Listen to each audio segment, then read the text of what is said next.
Hey guys, ngayon gagawa tayo ng SRTF.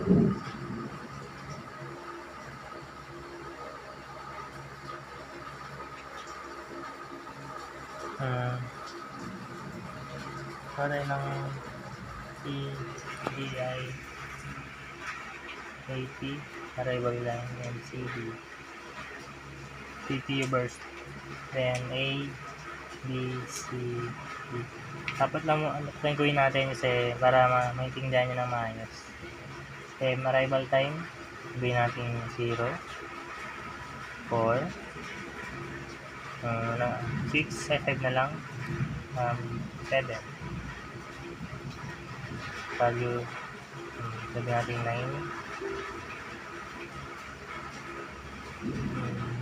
5 o 4 na lang para madalian, 6 at 8. Yan. Then, total muna natin, 9 plus 4 plus 6 plus 3, 22. Yan. Tapos, dito yung gagawin natin. 0, 1, 2, 3, 4, 5, 6, 7, 8, 9, 10, 11, 12, 13, 14, 15, 16, 17, 18, 19, 20, 21, 20. Okay, lagay natin yung value ng A, arrival time, kasi yung C. K dumating ng 0, value 9. B dumating ng 4, value ay 4. C dumating ng 5, value 6. D dumating ng 7, value niya ay 3. Then, start na natin, answer. A, arrival time 0, then, kaya sila lang susimula. 1, 2, 3, 4. 4, mababawasan siya ng 4 tong 9, edi magiging 5. Tapos, nadaanan niya to, ano mas malaki sa dalawa? Siyempre, ay, mas maliit. Siyempre, yung 4, hindi mapuputol na tong A natin. Value ng A. Then, itong 4 naman.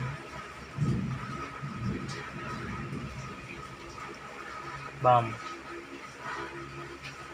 Na dumaan tayo sa C. Then, lagay natin yung value niya na minus ng 1. Anong sumaba sa dalawa? Siyempre, yung B pa rin.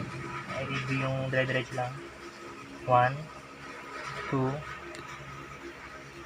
3. Yun. Nadaanan natin. Ay, hindi. Mali pala. 3. Madadagan ng 3. 1, 2, 3. Ano sa baba? Ay, di magiging 1 na lang to. Ang sa baba sa 1 or 3. Siyempre yung 1. Padiretso dito. Ito yung value ng B. Then, next, nadaan na natin yung D, C, at A.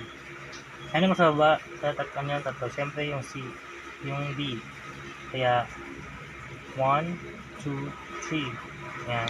Ito yung value ng D. Then, ano sa baba? Dito sa 5 or 6. Siyempre itong A.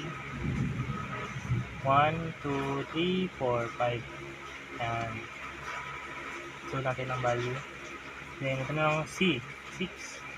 1, 2, 3, 4, 5, 6. Diba? Tama o. Yan. Ang C. Then, next. Hanapin natin ang value. 1, 0, 4, 8, 11, 16, 22. Waiting time. Tulad lang natin yung arrival time niya dito. 0, 4, 5, 7. Then, minus. Susulat natin yung kung ilan sa sinalang. Sinalang tong A. Nang pagdating niya, sinalang agad siya. Ito naman. Ay, pero dalawa yung A. Kaya, ganda gagawin natin. Pag ma-minusin, then plus sa gitna. Then, hanapin natin ano yung kailan siya natapos. Yung A, 4. Then, ito, 4. Insult natin dito 4 kasi tapos siya yung una ng 4. Then, minus. Kailan siya nag-start ulit ng yung A, hindi 11. Yan. 4 minus 11 is 7. 0 minus 0 is 0. 0 plus 7 equals 7. Then, yung 4, nung dumating siya ng 4, nagsumalang siya ng 4 din. Hindi 4 minus 4 equals 0. Then, yung lagyan natin ng para di kayo malito. Yung C, dumating siya ng 7, pero sinalang siya ng 8. Oops, mali. Wala pa ba tayo doon? C pala. Sorry. 16. Nandun siya sa dulo pala. Then, 16 minus 5 is equals to 11. Ito na nga si D. Then, dumating siya ng 7. Sumalang siya ng 8. 8 minus 7 is equals to 1. Then, find the sum. 7 plus 0 plus 11 plus 1, 19. Then, divide natin kung ilan. 1, 2, 3, 4. 4. Ito, ang tawag dito ay AWT. Yan. Then, sagot, 4.7. Pag pinag-divide nyo, ito ang sagot. Then, next natin. TAT. Turning around time. Sulit-ulit natin. Ito, arrival time. 0, 4, 5, 7. Then, minus sign. Kailan natapos? Si A. Ay, kailan siya natapos sa 16. Kailan natapos si B? Sabi natin 8. Dito lang siya, wala na siyang iba. 8. Kailan natapos si C? Yun, sa 22. Kailan natapos si D?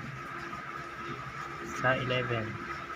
Then, subtract. 16 minus 0, 16. 8 minus 4 is 4. 22 minus 5 is 17. 11 minus 7 equals to 4. Then, find the sum. 16 plus 4 plus 17 plus 4, 41.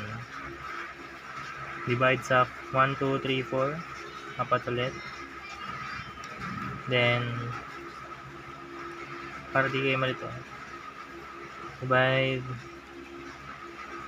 10.2 ms. And, yun lang. Salamat.